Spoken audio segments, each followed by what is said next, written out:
La Bible en un an. Ésaïe chapitre 1 à Ésaïe chapitre 2. Psaume 52.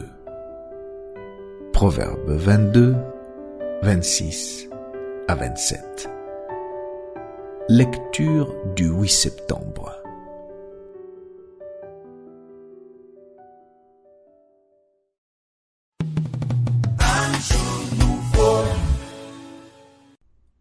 De Corinthiens, chapitre 10.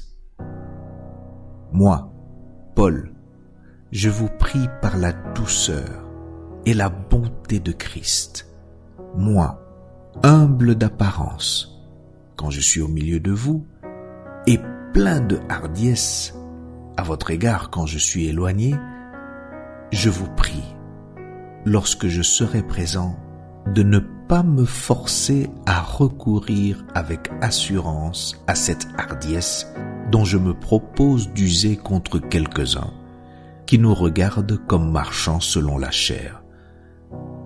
Si nous marchons dans la chair, nous ne combattons pas selon la chair, car les armes avec lesquelles nous combattons ne sont pas charnelles, mais elles sont puissantes par la vertu de Dieu pour renverser des forteresses.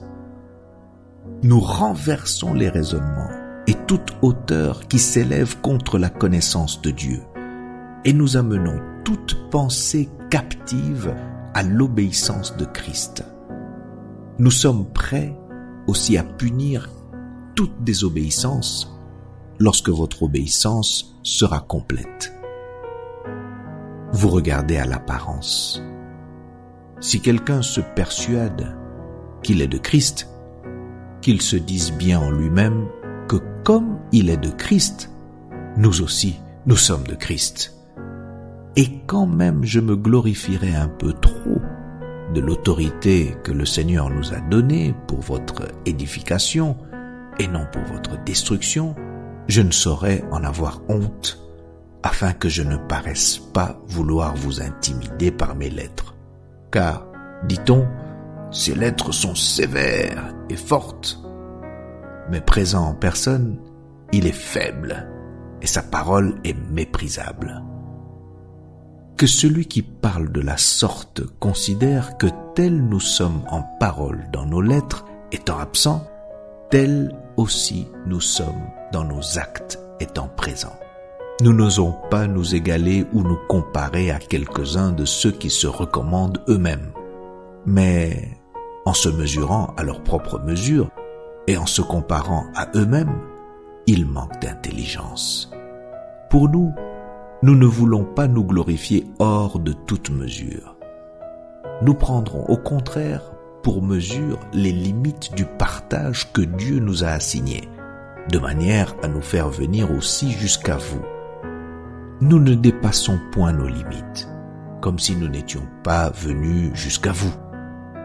Car c'est bien jusqu'à vous que nous sommes arrivés avec l'évangile de Christ. Ce n'est pas hors de toute mesure. Ce n'est pas des travaux d'autrui que nous nous glorifions, mais c'est avec l'espérance, si votre foi augmente, de grandir encore davantage parmi vous, selon les limites qui nous sont assignées, et d'annoncer l'évangile au-delà de chez vous, sans nous glorifier de ce qui a été fait dans les limites assignées à d'autres. Que celui qui se glorifie dans le Seigneur. Car ce n'est pas celui qui se recommande lui-même qui est approuvé, c'est celui que le Seigneur recommande.